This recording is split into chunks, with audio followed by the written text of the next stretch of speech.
Le décor, apocalyptique au possible. Première moitié du XVe siècle, la France est à feu et à sang, ravagée par un conflit qui n'en finit pas. La guerre de 100 ans sème son lot de malheurs. Famine, peste noire et cerise sur le gâteau, l'Angleterre a 2 doigts d'asseoir sa domination. Tout semble perdu. Quand soudain, le miracle. Du fin fond de sa campagne, une gamine de 13 ans entend des voix. Leur message est clair. Il faut qu'elle, la petite Jeanne, boute les Anglais hors de France. Encore mieux, qu'elle escorte le dauphin Charles jusqu'à Reims pour l'y faire sacrer roi. En un clin d'œil, la paysanne se métamorphose en vaillante guerrière et remporte victoire sur victoire, Orléans libéré, Charles VII intronisé. Mais le triomphe vire à la tragédie. Le nouveau roi de France trahit la jeune fille, qui est livrée aux Anglais. Déclarée hérétique, elle meurt brûlée avant d'avoir atteint ses 20 ans. Femme qui prend les armes, paysanne qui côtoie les grands du royaume, à première vue, Jeanne d'Arc transgresse toutes les règles. Son destin paraît sans équivalent. Vraiment ? Le souci avec la légende, c'est qu'elle éclipse le contexte historique. Vierge, bergère, guerrière, mystique et enfin, sauveuse du royaume. Qu'est-ce qui est vrai ? Podcast Story. 1429, un soir de juin dans le Loiret. Un bivouac militaire est monté au milieu des champs. On dresse des tentes, on allume des feux. À l'écart du camp, Jeanne fait retirer son armure. Tandis que l'écuyer dénoue les liens de sa cuirasse, la jeune fille guette les alentours. À l'instant où elle enfile une grossière chemise de lin, une silhouette surgit de l'ombre. Elle se fige, puis pousse un soupir de soulagement. Ce n'est que d'Alençon, un camarade de confiance. N'empêche, les yeux du jeune homme sont un peu plus écarquillés qu'à l'ordinaire. Probable qu'il se soit attardé sur sa poitrine. D'une voix étranglée, il l'informe que la paillasse est prête. Jeanne le remercie d'une voix sèche. Dormir entourée d'hommes n'est pas une panacée, mais elle prend ses précautions. Jeanne en est persuadée. Tant que ses chausses restent bien liées, aucun mal ne lui sera fait. Elle restera vierge.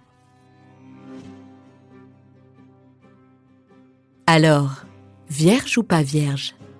Jeanne d'Arc mérite-t-elle son surnom de pucelle ? Ne gloussez pas.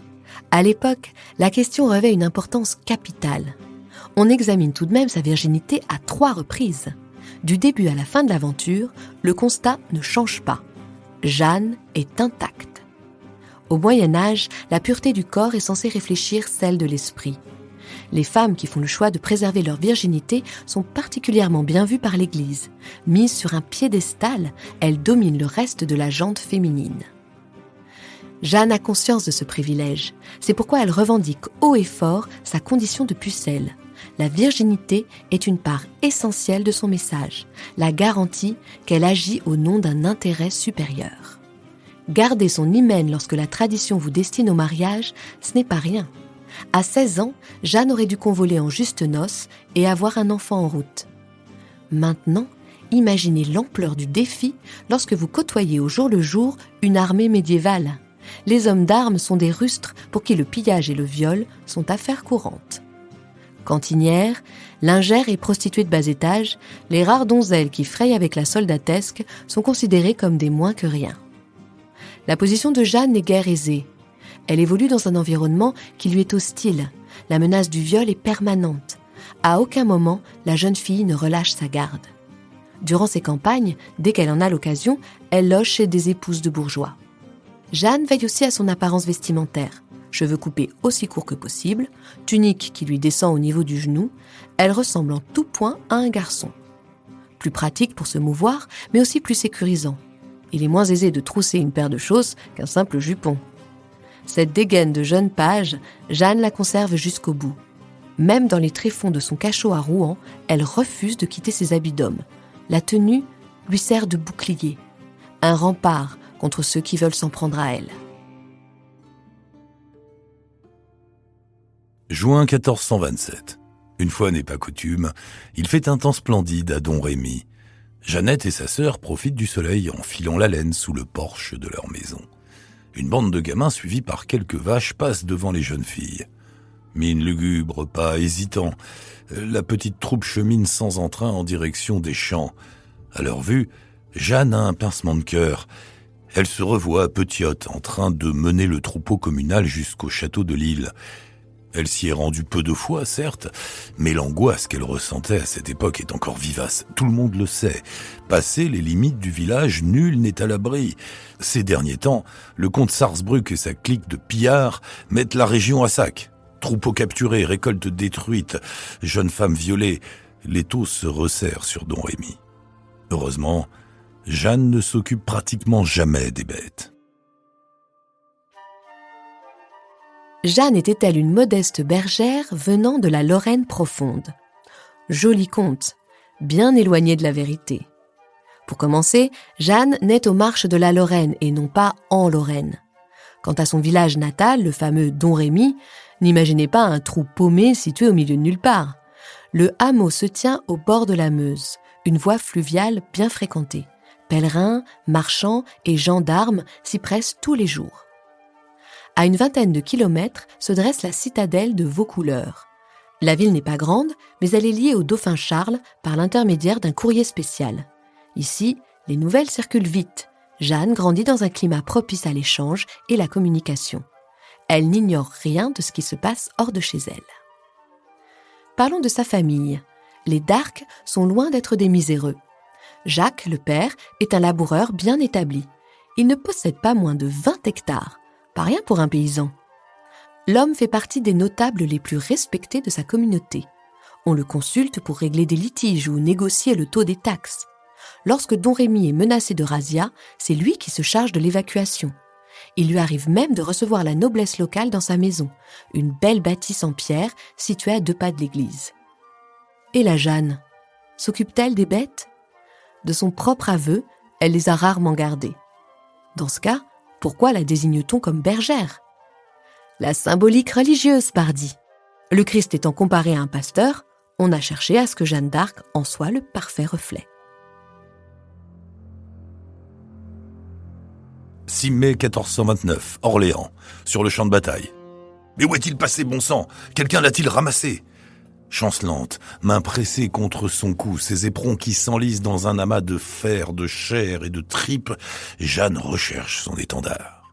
Autour d'elle, des visages maculés debout, elle les devine éreintés, prêts à rendre les armes. Une étoffe blanche surgit sous ses yeux, son étendard, enfin. Elle tend la main, l'emblème se dérobe, un type retient la banderole et refuse de lâcher prise. Jeanne empoigne l'extrémité, elle hurle « Mon étendard, mon étendard !» Elle arrache la bannière des mains du soldat et l'agite de part et d'autre. Le tissu claque fièrement dans le vent. Tous les yeux sont rivés dessus. Un murmure parcourt le bataillon et se change en clameur « À l'assaut !» La mêlée s'ébranle, Jeanne l'entraîne dans son sillage. La guerrière et son étendard redonnent de l'enthousiasme aux soldats épuisés. Oui, elle le sent maintenant. La victoire est à portée de main. Jeanne était-elle vraiment une guerrière? Une femme qui manie l'épée sur un champ de bataille et qui, de surcroît, commande les troupes? Officiellement, la mentalité médiévale ne tolère aucun écart. La répartition des rôles est bien tranchée. Aux dames, les affaires du foyer, aux messieurs, celles de la guerre. Alors, qu'est-ce qui incite Jeanne à braver ces règles établies? Il y a la théorie et la pratique. Sur le terrain, la guerre inclut tout le monde. Les épouses de chevaliers sont activement impliquées dans l'organisation militaire. Elles soignent et nourrissent les soldats, gèrent l'intendance et les armes. Tout comme leurs maris, elles sont préposées à la protection du domaine. Si d'aventure leur conjoint est tué ou capturé, elles n'attendent pas sagement l'arrivée des renforts. Elles lancent des expéditions pour délivrer l'époux prisonnier. Elles défendent la forteresse assiégée. Ces gentes dames montent au créneau et donnent de leur personne. On loue le courage de ces femmes dites viriles et l'on rédige des poèmes à leur gloire. Aux yeux de tous, elles sont le pendant féminin des chevaliers, de parfaites chevaleresses. Côté peuple, il existe aussi des combattantes. En revanche, elles sont moins citées en exemple. Préjugés de classe oblige, les lettrés se défient de ces paysannes. Leurs origines modestes leur vaut d'être relayées à l'arrière-plan des chroniques. Les guerrières nourrissent également les imaginaires. À la fin du Moyen-Âge, on raffole des récits relatant les hauts faits de celles que l'on nomme les 9 preuses, l'équivalent des Avengers en féminin et à la sauce médiévale. Parmi elles, Judith, qui sauve le peuple juif en décapitant le général Holoferne. C'est Miramis, qui mène ses armées contre l'Égypte et la Perse, ou Pentésilée, l'intrépide reine des Amazones. À 1000 lieues de la fragile damoiselle fantasmée par les romans d'amour courtois.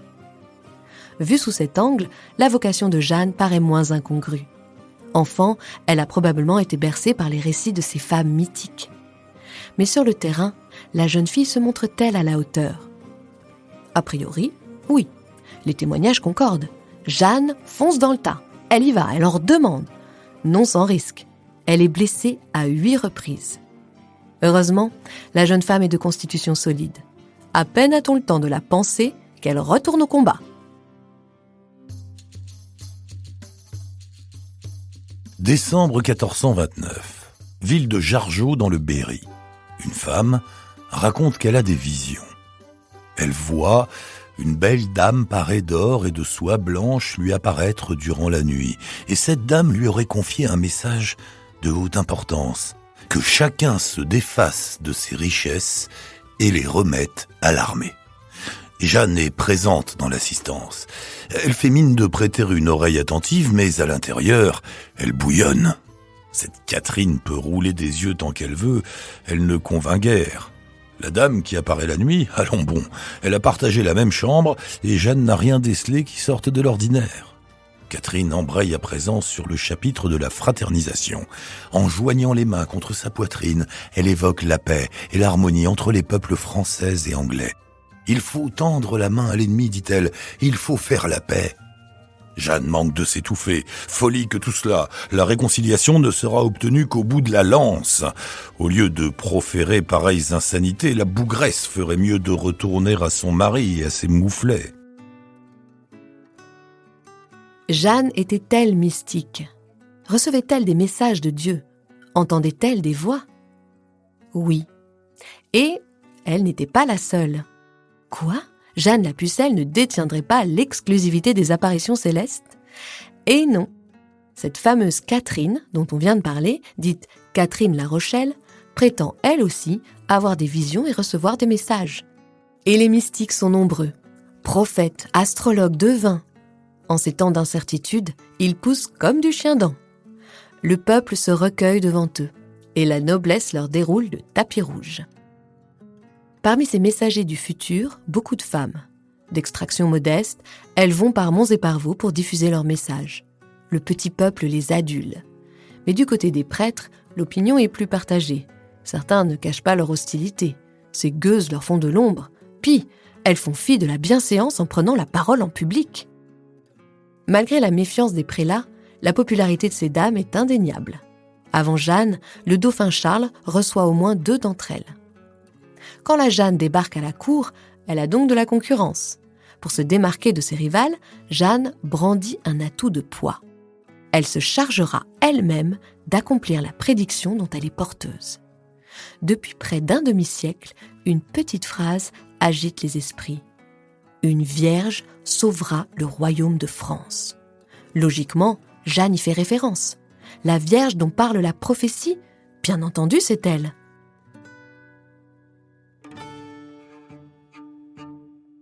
Vous haussez les sourcils ? Il faut se replacer dans le contexte de l'époque.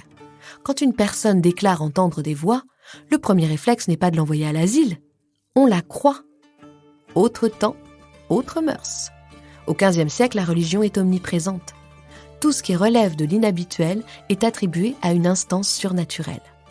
Quand Jeanne est interrogée, personne ne remet en cause la réalité de ces voix. Ce sont plutôt leurs origines qui posent question. Sont-elles divines ou démoniaques ? Pour plaider sa cause, Jeanne précise que lorsqu'elles se font entendre, les voix proviennent du côté de l'Église. De toute évidence, le diable y est étranger. Forcément, la psychiatrie moderne avance d'autres explications. Jeanne souffrait peut-être d'épilepsie, Ou alors, elle était sujette à des troubles schizoïdes, en proie à des épisodes mégalomaniaques. Toutes ces thèses s'effondrent lorsqu'on les confronte aux archives de l'époque. Farouche partisan ou ennemi déclaré, personne, absolument personne, ne mentionne chez la jeune femme le moindre signe de démence. Convulsion, niet. Brusque changement d'humeur, encore moins. Propos incohérents, rien. C'est tout l'inverse qui transparaît. Dans les registres où les propos de Jeanne sont retranscrits, pas d'envolée incompréhensible ou de logorée exaltée. L'adolescente s'exprime clairement et ne prend pas de pincettes pour dire ce qu'elle pense. Parfois, il lui arrive même de se montrer insolente. Lorsqu'on lui demande si les saints qui lui parlent portent des vêtements, elle réplique par un trait d'humour. « Vous croyez que Dieu n'a rien pour les vêtir ? Les voix parlent-elles français ? Ah oui, et mieux que vous. » Bref, la Jeannette a du répondant. Ces interrogateurs ont beau être des vieux théologiens bardés de culture religieuse, elle ne se laisse pas intimider. Et pour conclure, une dernière facette de Jeanne d'Arc. Celle qui a sauvé la France, la femme providentielle, l'était-elle vraiment ? Oui et non.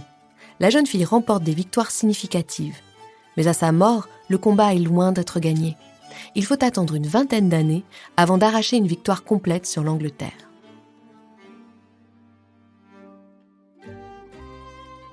C'est du point de vue moral que l'intervention de Jeanne fait toute la différence. Bien sûr, sa hardiesse et sa pugnacité lui valent le respect des capitaines. Mais c'est surtout sa foi qui l'érige en meneuse d'hommes. Avec elle, des messes sont célébrées à tout bout de champ. Elle oblige ses hommes à se confesser avant et après la bataille, et interdiction de jouer et de jurer. Ça ne rigole pas avec la discipline. Jeanne va jusqu'à chasser à coups d'épée les prostituées surprises à fricoter avec les hommes. Pour nous, cette débauche de religiosité s'apparente à du fanatisme. Pour Jeanne et ses contemporains, elle est une nécessité. À force de se faire laminer par l'Angleterre, les Français avaient fini par se convaincre qu'ils étaient victimes d'une malédiction. Abandonnés de Dieu, le royaume de France était perdu. Jeanne déclare haut et fort que le temps de la punition est révolu. Dieu est de leur côté. La religion comme signe de ralliement. Parce que, pour ce qui est du reste, la France en tant que nation est une idée relativement récente. Le pays s'apparente plus à un méli-mélo de territoires et d'identités différentes qu'à un royaume unifié. Un exemple, quand Jeanne quitte sa contrée natale pour se rendre auprès du dauphin, elle parle d'aller en France.